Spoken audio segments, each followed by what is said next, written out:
Welcome back to Shri Mahalakshmi talks. Dosa with chutney కొంచెం different గా ఎలా చేసుకోవాలో చూద్దాము.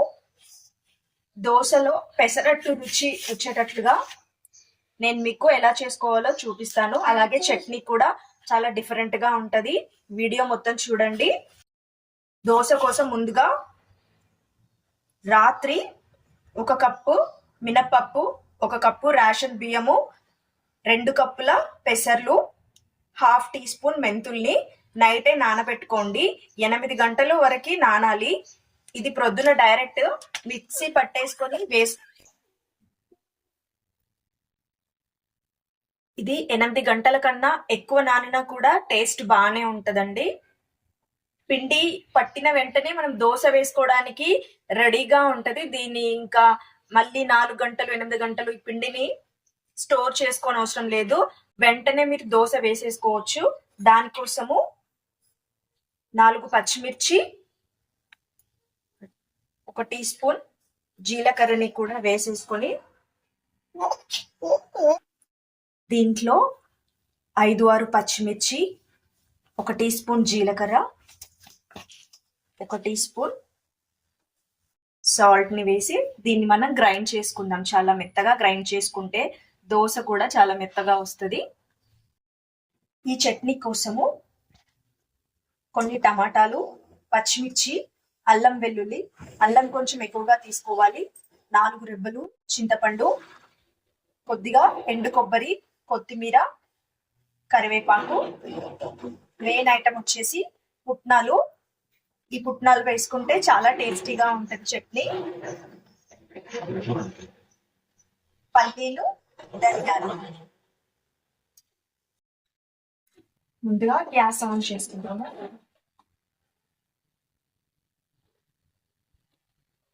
ఒక పావు ఆయిల్ ఇంకొంచెం వేసుకోండి. దీనికి ఫోర్క్ అవసరం ఉండదు కాబట్టి కొంచెం ఆయిల్ ఎక్కువ వేసాను.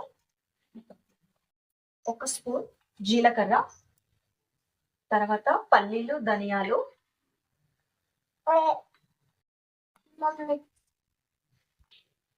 ఇవి బాగా వేగిన తర్వాత ఎండు కొబ్బరి ముక్కలు వేసుకుందాం.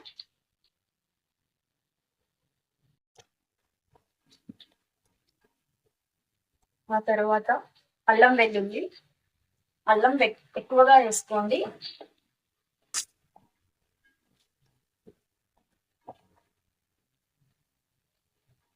ఆ తర్వాత పచ్చిమిర్చి, కరివేపాకు కూడా వేసుకోండి. వీటిని బాగా వేగనివ్వాలి.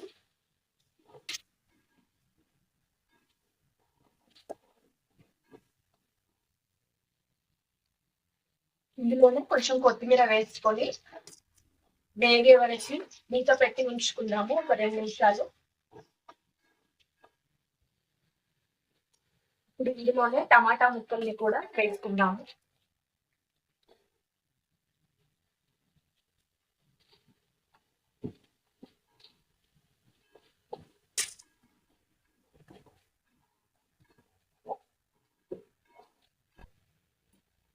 కొంచెం పసుపుని కూడా వేసుకుందాము.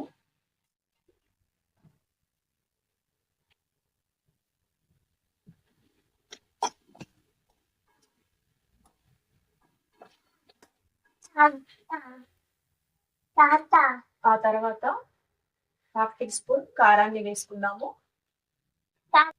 ఇది మగ్గేంత వరకు మూత పెట్టేసి ఉంచుకుందాము.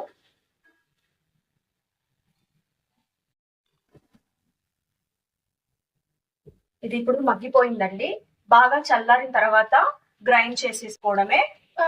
గ్రైండ్ చేసుకునేటప్పుడు ఈ పుట్నాల్ని డైరెక్ట్ గా అందులోనే వేసి గ్రైండ్ చేసుకోవాలి. చింతపండు కూడా ఉప్పు గ్రైండ్ చేసుకున్న తర్వాత వేసుకోవాలి, లేకపోతే చాలా లూజ్ అవుతుంది చట్నీ. ఈ చట్నీని మనం గ్రైండ్ చేసుకున్న తర్వాత ఇది ఇలా ఉంది. పోపు అవసరం లేకున్నా కూడా ఇది చాలా టేస్టీగా ఉంటది. ఇందులో కొంచెం మనము ఒక 1/2 టీ స్పూన్ బెల్లాన్ని కలుపుకుందాము. ఆ తర్వాత దోశ ఎలా వేసుకోవాలో చూపిస్తాను నేను.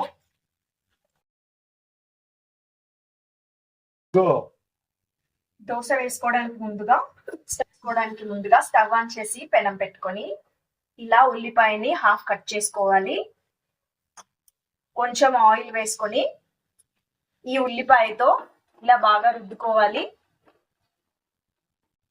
ఒక్క దోశ వేసుకున్న తర్వాత మిగతా దోశలన్నీ బాగానే వస్తాయి. ఫస్ట్ దోశకి ఇలా కొంచెం ఆయిల్ వేసి బాగా రుద్దుకోవాలి.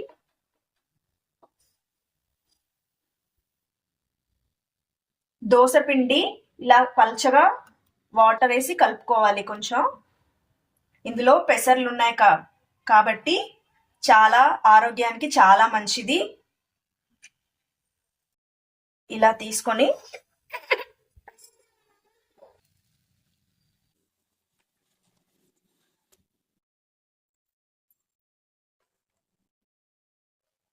ఒకసారి దోశని ఇలా టర్న్ చేసుకొని కొంచెం కాలనివ్వాలి.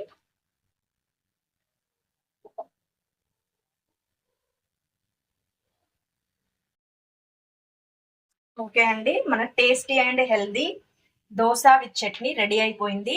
ఈ చట్నీ దోశ ఇడ్లీలోకే కాకుండా అన్నంలో కూడా చాలా టేస్టీగా ఉంటది. 2-3 రోజులు కూడా ఈ చట్నీని నిల్వ ఉంచుకోవచ్చు. మీరు కూడా ఇలాంటి దోశ చట్నీని రెడీ చేసి కమెంట్ బాక్స్ లో నాతో షేర్ చేసుకోండి. ఈ వీడియో కనుక నచ్చినట్లయితే లైక్ చేయండి, షేర్ చేయండి, కామెంట్ చేయండి. ఓకే అండి, బాయ్.